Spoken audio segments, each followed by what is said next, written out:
bem-vindos ao Foca Aqui. Foca Aqui. Você já parou para pensar se tudo o que aparece nas redes sociais é realmente verdade? Hoje vamos falar sobre a desinformação e o negacionismo científico, um fenômeno que vem ganhando cada vez mais visibilidade em debates relacionados à saúde, ao meio ambiente e à vacinação. Hoje em dia, as redes sociais fazem parte do nosso dia a dia e são uma das principais formas de acesso à informação. Em poucos segundos, podemos receber uma notícia e compartilhá-la com várias pessoas. O problema é que essa rapidez também facilita a circulação de informações que não foram verificadas. É nesse contexto que aparecem as chamadas fake news e outras formas de desinformação. Elas podem apresentar informações falsas, distorcidas ou até verdadeiras, mas retiradas do contexto, fazendo com que o leitor tenha uma interpretação errada sobre determinado assunto. Muitas vezes, esses conteúdos utilizam títulos exagerados ou informações que despertam medo, raiva ou surpresa, justamente para chamar atenção e conseguir mais compartilhamentos. E quando esse tipo de conteúdo envolve ciência, saúde ou meio ambiente, as consequências podem ser ainda maiores. Isso nos leva a outro problema, o negacionismo científico.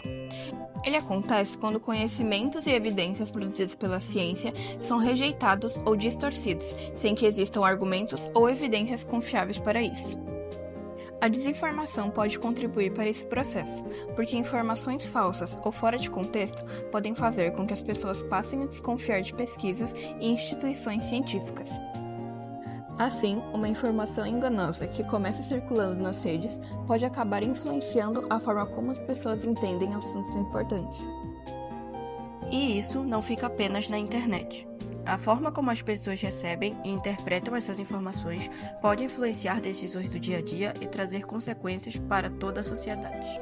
Na saúde, por exemplo, informações falsas sobre vacinas ou tratamento podem fazer com que algumas pessoas deixem de procurar ajuda ou desconfiem de medidas de prevenção. No meio ambiente, a distorção de dados científicos pode dificultar a compreensão de problemas como as mudanças climáticas. Além disso, quando informações falsas são repetidas muitas vezes, elas podem aumentar a desconfiança na ciência e tornar mais difícil para as pessoas diferenciarem uma informação confiável de uma informação enganosa. Mas esses impactos não atingem todas as pessoas da mesma maneira.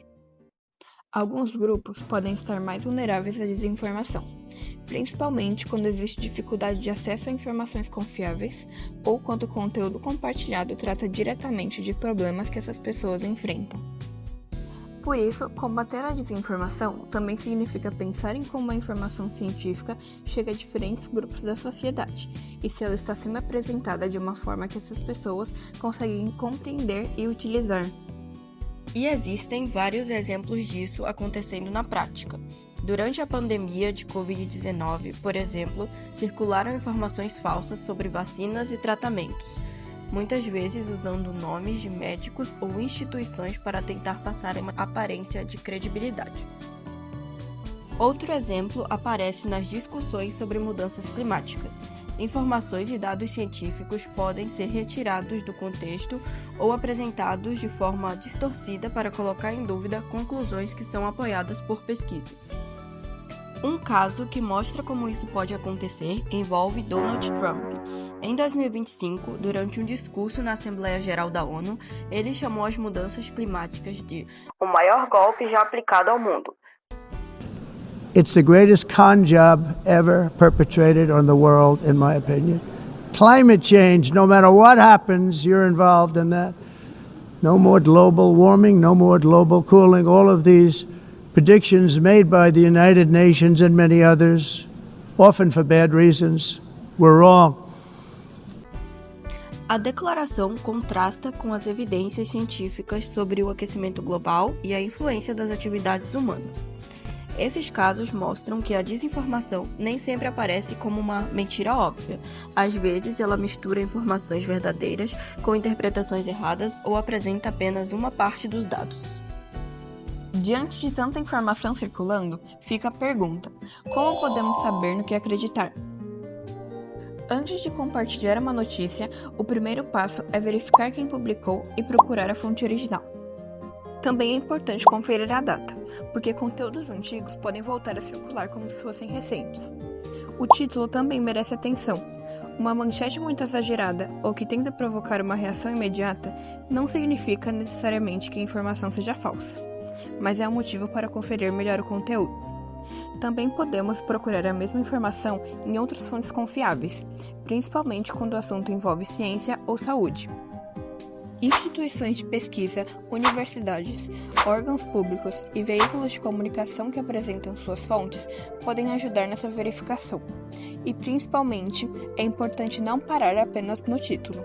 Ler a notícia inteira e procurar os dados que sustentam aquela afirmação pode fazer uma grande diferença. No final, combater a desinformação não significa simplesmente desconfiar de tudo que aparece na internet. Significa aprender a analisar o que recebemos antes de acreditar ou compartilhar. A ciência também pode ser questionada, mas esse questionamento precisa considerar evidências e informações verificáveis. Por isso, desenvolver o pensamento crítico e aprender a checar fontes são atitudes importantes para lidar melhor com a quantidade de informações que recebemos todos os dias. Então, da próxima vez que uma notícia aparecer na sua tela, antes de compartilhar, foca aqui e verifica!